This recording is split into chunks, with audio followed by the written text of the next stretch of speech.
Hello, hello. Okay, I have started this video a few times. It's a difficult topic. Um, but this is the stalker video, as promised. Um, so this all started back in June 2012. I made a vlog about it that you could see in the description.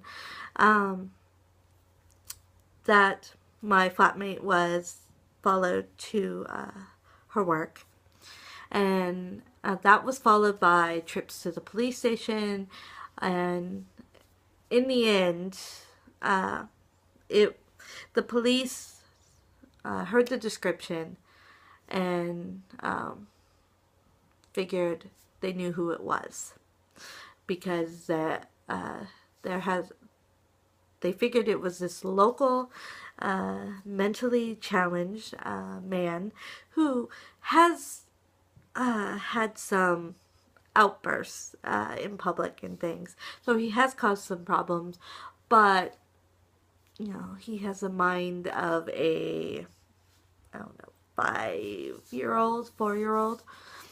It's what they said. And that year, like until my job changed and I started taking the train every morning, I would be on standby basically every morning when my flatmate had to take the train. And I would be on the other side of the train tracks where I could still see the platform and just making sure she got on the train and off safe. Then I went off to my school. So, it's kind of, this has been affecting life for, over 2 years. So, last year, things got better and changed. In our minds, in how it went down, the police went to talk to this person and also his parents.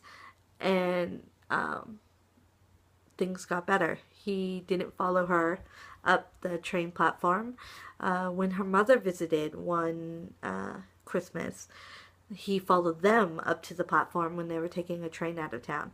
And he never got on the train, but he would follow. And if, you're standing in this line to go in the train and he's there, and you're like, okay, go away, he would follow. So that's how it been for, a year or so. But when I changed jobs, I had to take a earlier train every morning, every work day. So when she had to take the train, she just took the earlier train with me. So there were really no incidents. She still saw him and he was creepy and watched her as she walked by, or he started to follow her a couple times but pulled a Yui, things like that. But it was very, very infrequent from what I hear. I mean, I only know so much that she has told me.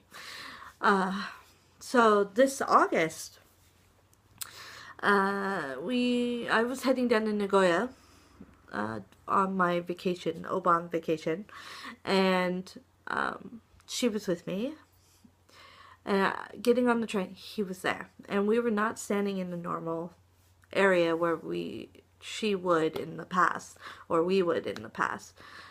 But he came over, and she pointed it out to me that he was there. And I thought it was strange that he did not, I had seen him before.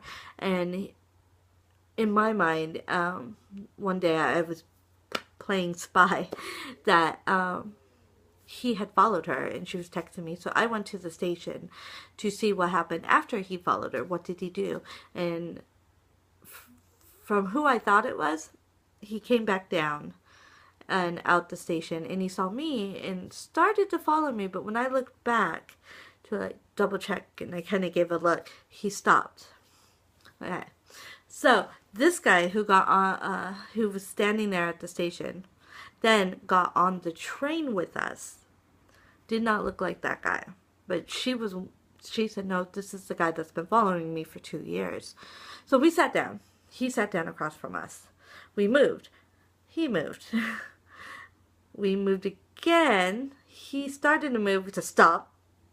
And so we sat there, but he just kind of sat there the rest of the time, sitting, staring at us and watching us.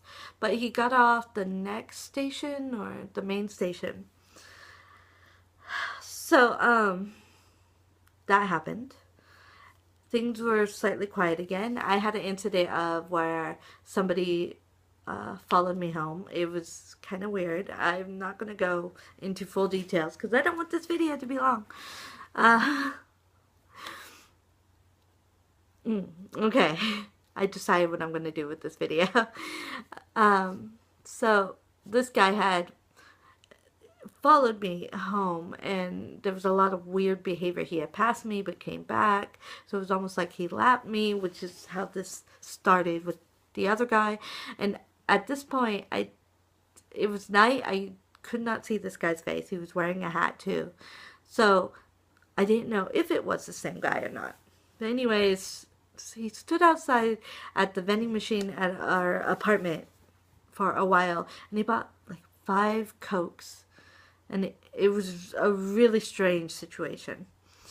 So, there was one more incident with this person, that he was at the station, saw me, did the same thing the other creepy guy did, just watching as he walked by. It was really creepy.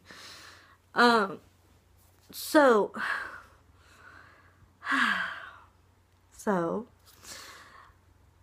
about a week after the second incident with that guy, my flatmate went to work, and she went outside, and I'm trying to think of the best way to describe this, that right at our apartment, we have stairs, and so you would come out of the apartment this way, and when she was leaving, this guy that has been following her for 2 years was standing looking in towards the apartment at the stairs. And it freaked her out. So she had more of a flight reaction to it, which was, I'm going to work. But she went to work and the whole thing just hit her. And so we ended up, because that luckily was my day off when that happened. So I was upstairs. So she should have come back upstairs. But she went to work. But I got texts, and by the time I woke up, like I said, not really good sleeping habits. And I got a text that this had happened and that Interact had been contacted and things like that. And they were going to the police station. But they were coming to the apartment first and whatnot, that I was going to be involved in this. So, yeah, that was scary. But that is, I'm going to say, part 1, which is basically the 2-year history of what's been going on. This guy was pretty consistent about following her up to the platform. And he never got any on any of the trains. There's like one train going that way or the opposite direction. When right before her train going the other direction came, he didn't get on any trains except in August when we were together. He got on our train. And yeah, but the next part of this video, because it is, I don't want to leave out any information that I want to paint a clear picture. So forgive me for this rambly video. I tried to make notes to stay focused, but it worked, the timeline. But anyways, the next video would be going to the police and now how things have turned out.